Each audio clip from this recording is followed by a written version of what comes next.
جاهل مرکب خریته ګورو پسارا شپې ته ګورو مرکب خریته ګورو پسارا شپې ته ګورو جاهل مرکب خریته ګورو پسارا شپې ته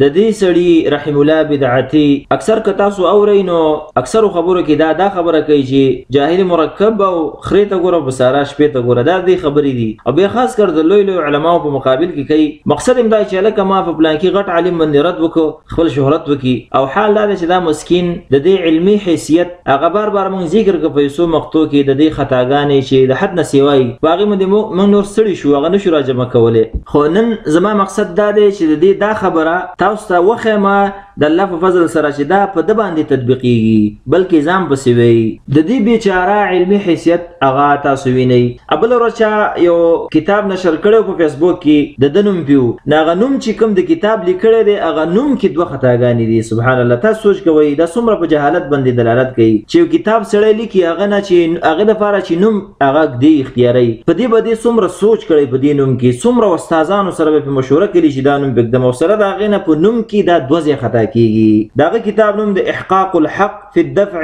عن المذهب الحق او دا داسې خطاګانې دي چې ډېرې غټې غټې خطاګانې دي چې ادنا ماشوم به دې کې نشي هغه خطا کېدلی د الله فضل سره اول دا د عزتمندو دا وایي احقاق الحق د الحق چې کوم د دې له جزم ورکړی دی جزم او حال دا دی چې دا مضاف الیه دی حمیر والا هم دغسې وایي چې لکه مضاف الیه همیشه دپاره مجرور وي نو دې له دا جزم ورکړی دی الله بنده تا ولې دې له جزم ورکړی دی یو په دې صبر نه دی چې وروسته بل ځای کې بیا وایي فی الدفع عن المذهب الحق دلته هم جزم ورکړی دی دا خطا چې کوم دا په بل غباوت باندې او په جهالت باندې د دلالت کوي هغه دا د عزتمندو چې دلته د الحق چې کوم دی دا اسم دی اسم یو فعل یو اسم یو حرف دا عام غټې خبرې دی اول وخت کې دا طالبان شروع کوي نو دا جزم چې کوم دی دا خصوصیت د فعل یعنی اسم باندې جزم نه راځي نه دنه دا معلومیږي چې دا خوار اسم او فعل کې فرق نشي کولی سبحان الله اسم او فعل کې دا دویمه ګناه شوه چې اسم او فعل خوار نه پیژني په اسم باندې جزم دلته داخل کړی دی او حال دا دی چې ابن مالک په الفیه کې غاټ لیکلی دی په شعر کې والاسم قد خصص بالجر كما قد خصص الفعل بأن ينجزم محترم دغه علمي حیثیت دی چې په خپل کتاب نوم کې هم دغسې خطا کېدل او بیا دومره غټې غټې خبرې کوي نو د دې نه بعد یو درې درخواست زه دې ته کوم درې عرض دې ته کوم الله دې وکړي چې ویې مني اول عرض دا دی چې